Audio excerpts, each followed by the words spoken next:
What's up, everybody? Welcome back to the garage. Today we have my 2012 Jeep Wrangler, also known as Eugene, in the garage. Eugene has a check engine light with the code P0128. If you look that up online, it points to a bad thermostat. So today we're going to look at what it takes to replace the thermostat on this 3.6 liter Jeep Wrangler. Today's modern engines are built with very tight tolerances for longevity, which means that because different types of metal expand differently due to temperature, there's a optimal temperature range for these engines to run in. So what happens with the thermostat being bad, I feel like it's stuck open because it's saying that the engine's not warming up as quickly as it should. It's not getting into that optimal temperature range quick enough. And the problem with that is going to be that when those metals are too cold, you're going to get extra wear on those parts because they haven't expanded to the proper tolerances. So it's very important to get this thermostat changed before you drive it a lot. The other problem is it only happens when it's cold outside. When it's warm enough outside, the engine heats up normally.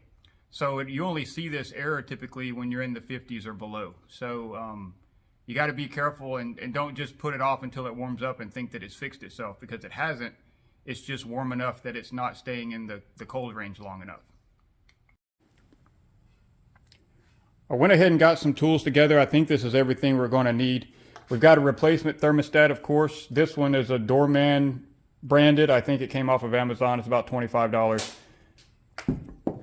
We got a couple of 10 millimeter, a deep and a regular, an extension, a regular ratchet, a ratchet that pivots just in case, a couple of pairs of channel locks for the clamps.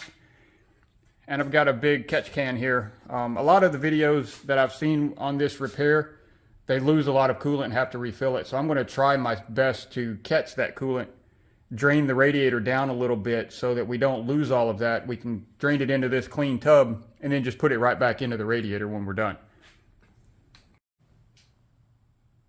I've got old Eugene in here and I've got my platform. When a vehicle is this tall, it's a lot better to have a platform so you can reach everything. So I'm going to go ahead and get started on this. We'll look at what all we have to remove first so we can get to the thermostat. It's not a really hard project. It's just going to be a little bit of work removing all the stuff that's in the way. First thing we're going to do is go ahead and remove this radiator cap. We're going to have to open this cap up so that we can drain some of the fluid off. You want to make sure this is not warm at all to the touch, because if it is, it's under pressure. And when you remove this, it'll spray really hot liquid all over you. So let's go ahead and get that out of the way. Go ahead and remove this engine cover. It's real simple. You just pull up in the front and pull it out. We're going to have to remove this intake tube. There's two 10 millimeter bolts here, and there's two clamps here that use a screwdriver, flathead screwdriver. So I'm going to grab my tools and get that thing out of the way, and then we'll look at what we got next.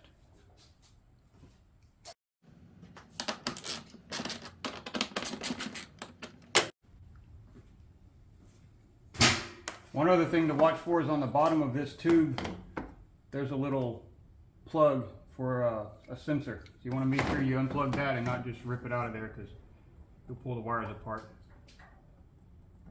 Just kind of squeeze and pull.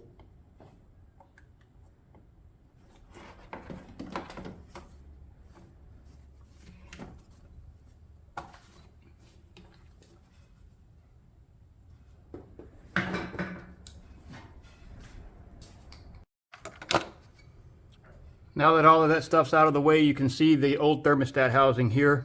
It's a couple of bolts, top and bottom.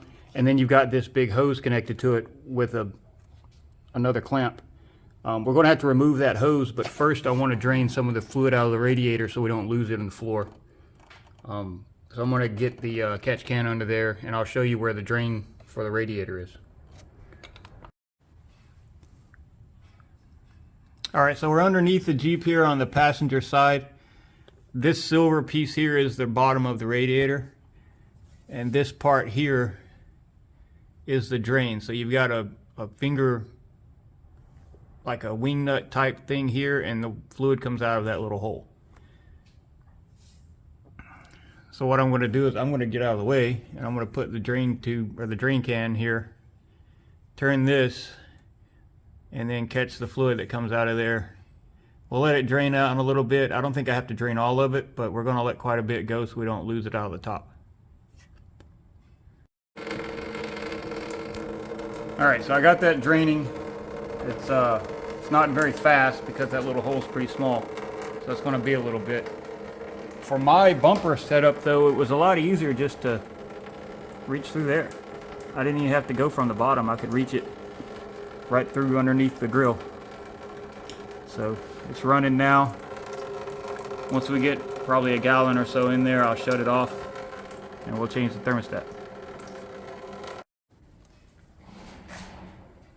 Alright, we got quite a bit of fluid in there now. The thermostat should be one of the highest points on the motor, so it shouldn't take a lot to, well, we'll see. I may spill a lot of it anyway, but I'm getting impatient. So next step's going to be removing this thermostat bolts and that hose. It looks like my Jeep has been converted over to screw clamps already. Factory Jeeps may have the regular spring clamps that you need the pliers for, but mine's going to be all screwdrivers, so that's cool. Alright, so I'm going to get that knocked out, and then we'll check out this old thermostat and see if we can figure out what's wrong with it.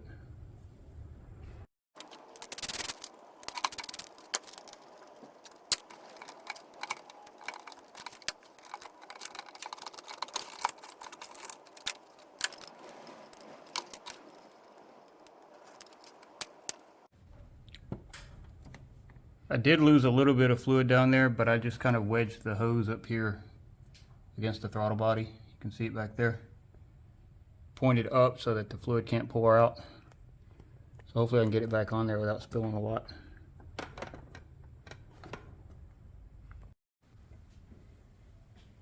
Alright, old thermostat versus new thermostat. Everything looks good on the inside.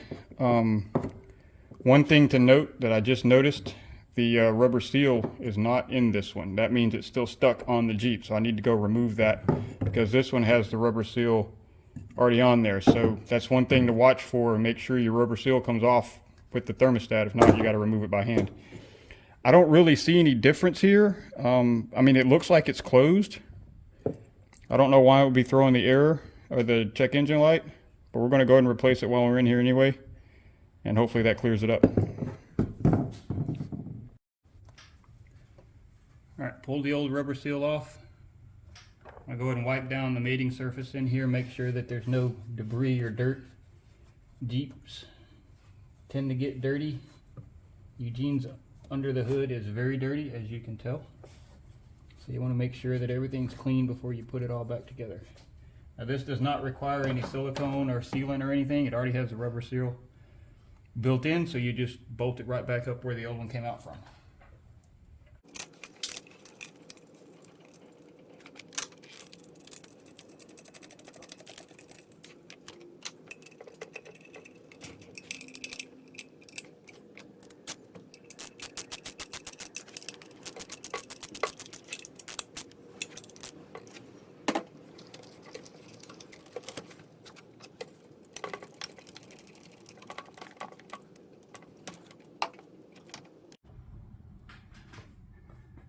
Alright, we're able to get it back on there with minimal fluid loss.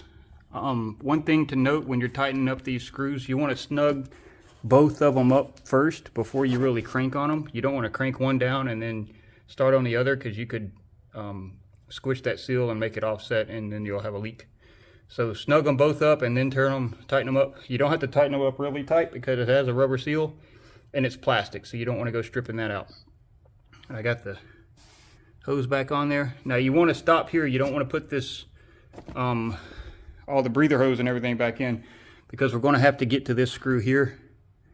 This is a bleeder valve, so once we refill the antifreeze, we're going to have to open this up and bleed the air out of the system. I don't know if you can see it down in there. This little thing right there, that lets the air out of the system. So once we start putting the antifreeze back in there, we got to open that up to bleed the air out. So I'm going to get that started now. Alright, so I got one of these fancy funnel radiator filler things. Got it set up here. You don't have to have this, but it makes life a lot easier. And they're not that expensive if you want to pick up one, Amazon or whatever, local parts house. So I went ahead and put the coolant back in there. And I pulled the little cap and let some drain in.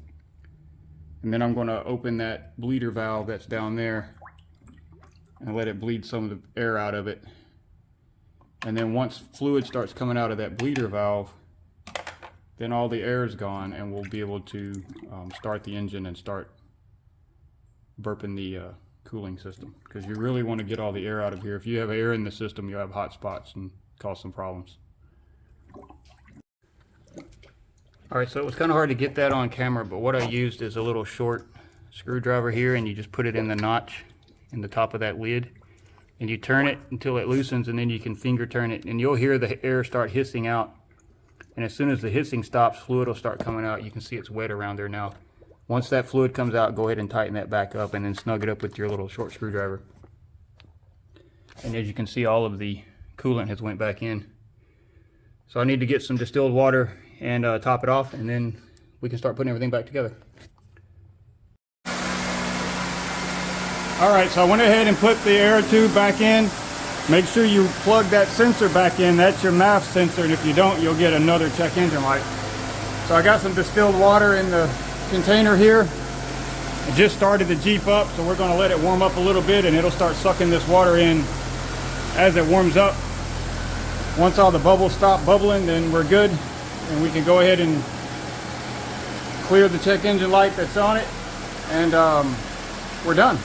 So I'm going to let it idle for a little while, and then this one should be pretty much finished.